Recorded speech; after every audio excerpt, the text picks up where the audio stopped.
Salam saudaraku sekalian.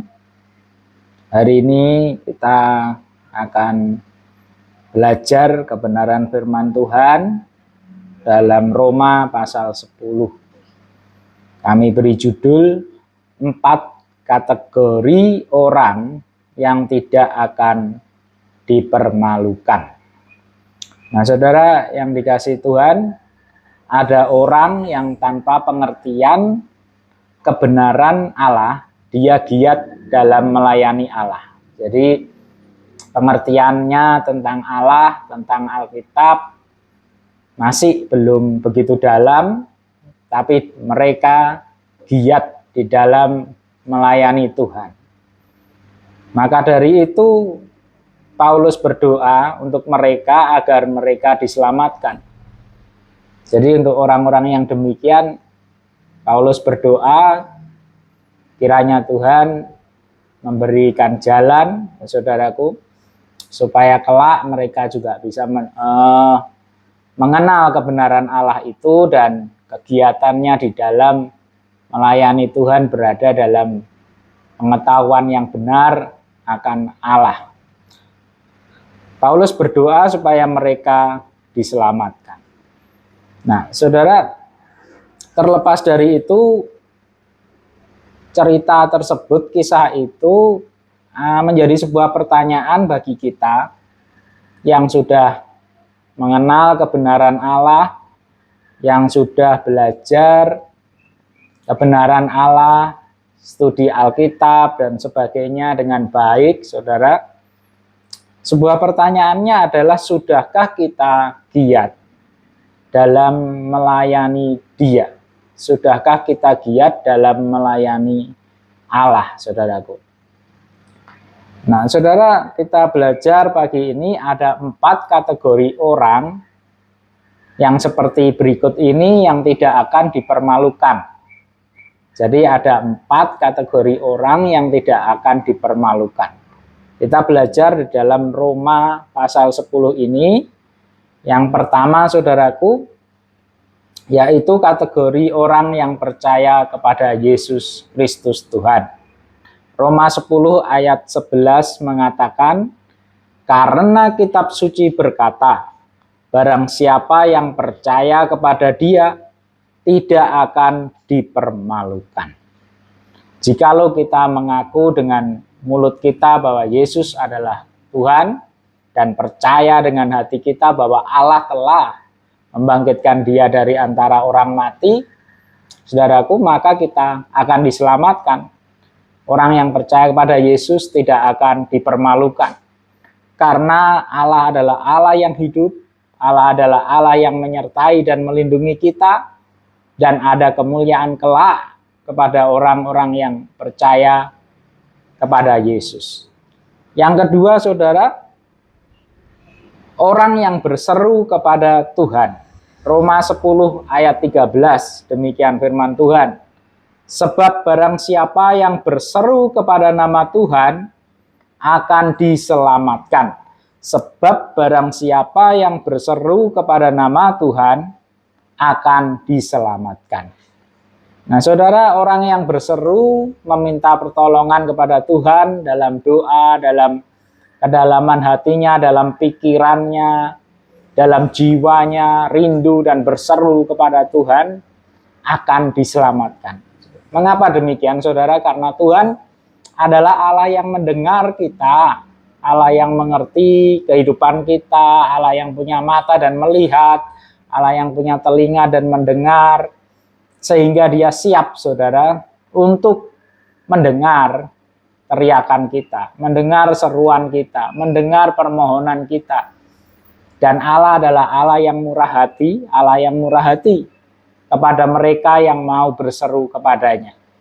Kalau akhir-akhir ini kita ada mengalami sebuah pergumulan berat, saudara, jangan mencari pertolongan di luar Tuhan. Tapi mari kita beri waktu, berdoa, bersujud, berserulah kepada Tuhan. Orang yang berseru kepada Tuhan tidak akan dipermalukan, saudara. Mungkin jawaban doa itu tidak sama dengan keinginan kita, Tapi percayalah bahwa jawaban Tuhan jauh lebih baik daripada pikiran kita. Kita ingin solusinya seperti ini dan ini, tapi mungkin Tuhan punya solusi yang lebih baik. Ketika kita berdoa, berseru, kita tidak akan dipermalukan. Kategori yang ketiga adalah orang yang memberitakan kabar baik. Roma 10 ayat 15b. Seperti ada tertulis, betapa indahnya kedatangan mereka yang membawa kabar baik. Dalam Roma 10 ayat 15b, saudara, Alkitab mencatat bahwa orang yang datang membawa kabar baik itu indah kedatangannya. Kabar baik yang dimaksud di sini adalah kesukaan, kabar kesukaan Injil Yesus Kristus, saudara.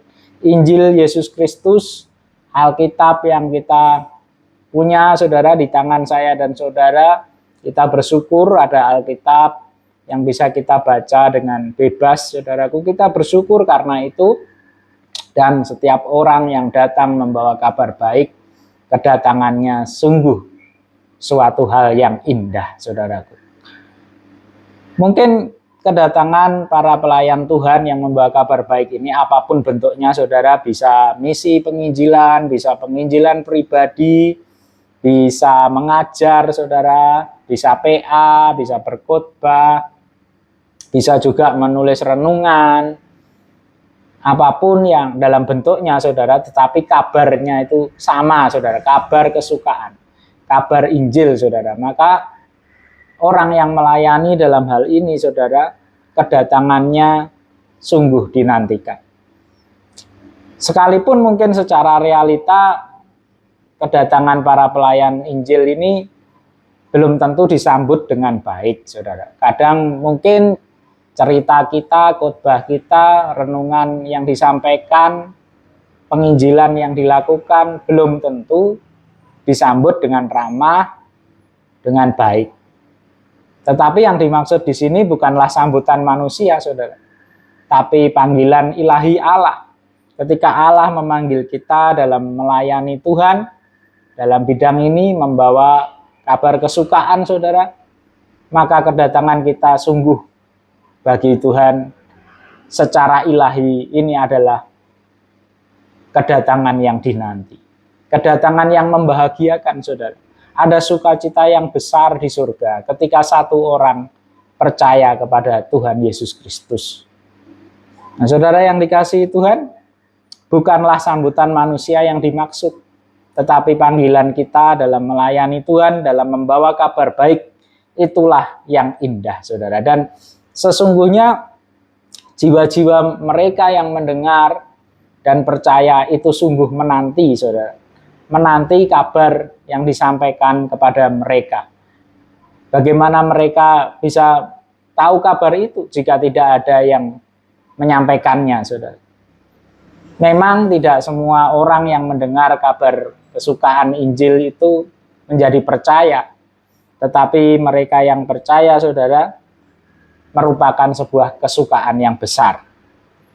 Dan yang keempat, saudara, yang tidak akan dipermalukan adalah orang yang mendengar dan melakukan firman Tuhan.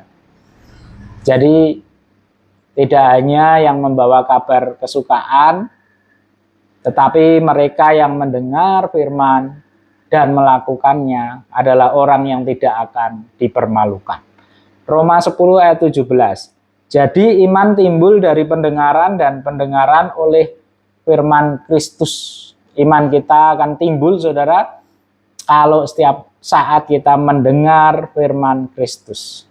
Karena itu, saudara yang dikasihi Tuhan, mari kita beri waktu untuk telinga kita, untuk hati kita, untuk mata kita membaca firman Tuhan, telinga mendengar firman Tuhan, hati percaya kepada kebenaran firman Tuhan, maka kehidupan kita tidak akan dipermalukan.